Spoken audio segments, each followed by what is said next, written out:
Hello guys, लगातार 7वीं बार निर्मला सीतारमण जी ने budget पेश किया है और वो भी आज ही सुबह 11 बजे करा था पार्लियामेंट में। और इसके साथ 48.2 लाख करोड़ रुपए फाइनेंशियल ईयर 2025 के लिए बजट रखा है। टोटल एक्सपेंडिचर इसी के साथ ही 11 मार्केट बोरोइंग 11.63 लाख करोड़ रुपए फाइनेंशियल ईयर 2025 बजट के लिए रखा है।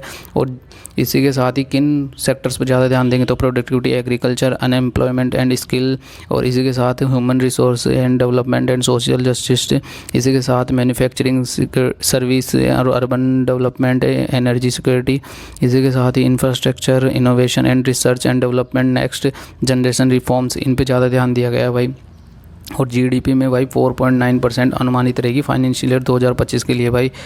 इसी के साथ ही और 2026 के लिए जीडीपी का लक्ष्य कितना रखा गया, 4.6 लक्ष्य रखा गया है जीडीपी फाइनेंशियल ईयर 2026 के लिए।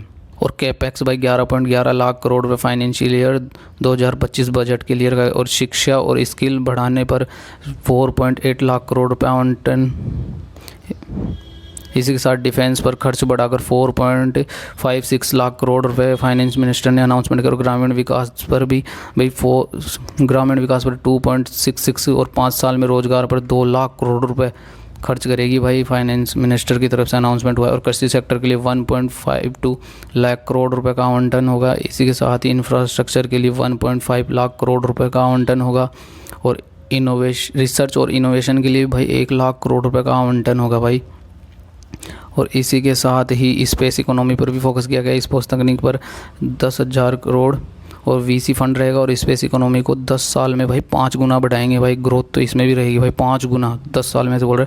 और एमएसएमई के लिए वित्तीय पैकेज की घोषणा की है। सर्विसेज, मैन्युफैक्चरिंग और एमएसएमई को इससे मिलेगा पैकेज। इसी के साथ एमएसएमई के लिए भी क्रेडिट गारंटी स्कीम सेटअप रहेगा। इसी के साथ ही और भी बहुत सारी चीज़ों करी गई हैं। इसी के अलावा फाइनेंस मिनिस्टर ने भाई इसी के साथ ही कठिन समय में एमएसएमई को बिना गारंटी लोन देंगे। नई योजनाओं के तहत एमएसएमई को 100 करोड़ तक का लोन भाई। और एमएसएमई मुद्रा लोन सीमा 10 लाख से बढ़ाकर 20 लाख कर दिया है भाई।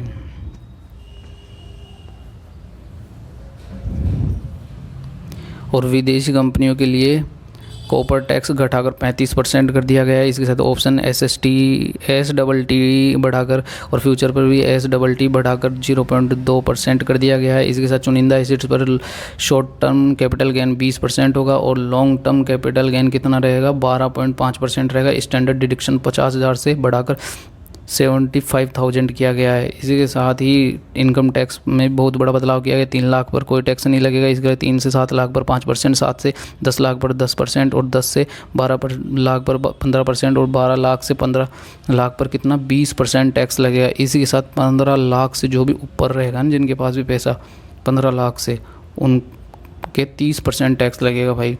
मतलब कि इनकम टैक्स में भी बहुत बड़ा बदलाव किया गया है। इसी के साथ सिल्वर और गोल्ड पर कस्टम ड्यूटी 15% से घटाकर 6% कर दी गई है फाइनेंस मिनिस्टर के द्वारा। इसी से भाई इसी ड्यूटी के हटाने से सोने चांदी में भारी गिरावट दिखी। और चैनल को सब्सक्राइब करें, लाइक करें। Thank you for watching.